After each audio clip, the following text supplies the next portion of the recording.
Le mondial de l'automobile 2022 confirme que l'électricité va s'imposer dans nos voitures.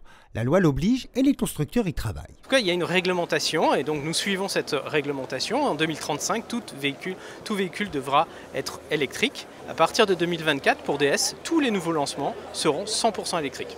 Mais la voiture du futur, elle va, d'ici 5 à 10 ans, elle va quand même beaucoup ressembler à la voiture d'aujourd'hui. Électrique, bien sûr. On a de toute façon des annonces qui ont été faites chez Renault à horizon 2035 où on va vendre nos véhicules 100% électriques. Électrique, bien sûr. Mais à côté de la batterie rechargeable et de l'hybridation, une autre technologie avance, l'hydrogène.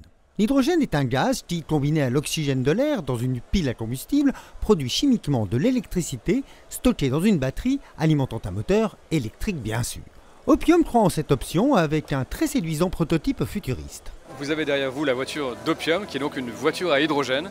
C'est un véhicule qui pourra rouler plus de 1000 km, qui fait le 0 à 100 en moins de 5 secondes.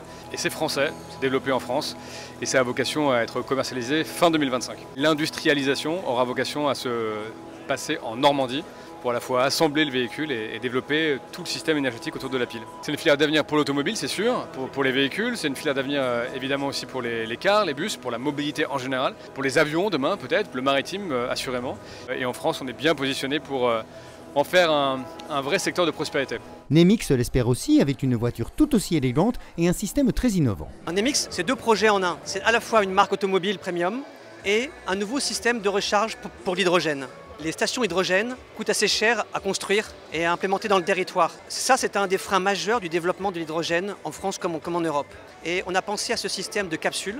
On a déposé un brevet pour ça. On travaille sur cette idée depuis 5 ans à peu près. Un système de capsules qui est assez simple finalement. Vous avez des capsules d'hydrogène. Quand elles sont vides, vous les changez dans un Capstore. Un Capstore, c'est un distributeur d'hydrogène. Le coût de développement de notre infrastructure sera à peu près de 50 à 100 fois moins cher que le développement d'un réseau de stations hydrogène. Alors ce qu'il faut savoir, c'est que ce système de capsules va fonctionner non seulement pour notre marque Nemix, mais aussi pour d'autres types de mobilité. Ça peut fonctionner aussi dans le nautisme par exemple. Ça peut fonctionner pour les véhicules de chantier et dans plein d'autres domaines. Partout, on utilise du gaz ou du diesel. On va pouvoir le remplacer par une technologie propre. Je pense que c'est une solution, c'est pas forcément la seule, mais en tout cas c'est une des meilleures solutions possibles aujourd'hui. Une solution propre et possible d'énergie nouvelle, certes, mais avec tout de même un coût des véhicules et de la filière hydrogène encore très élevé. Quant à la solution sécurité, on compte toujours sur la personne qui tient le volant.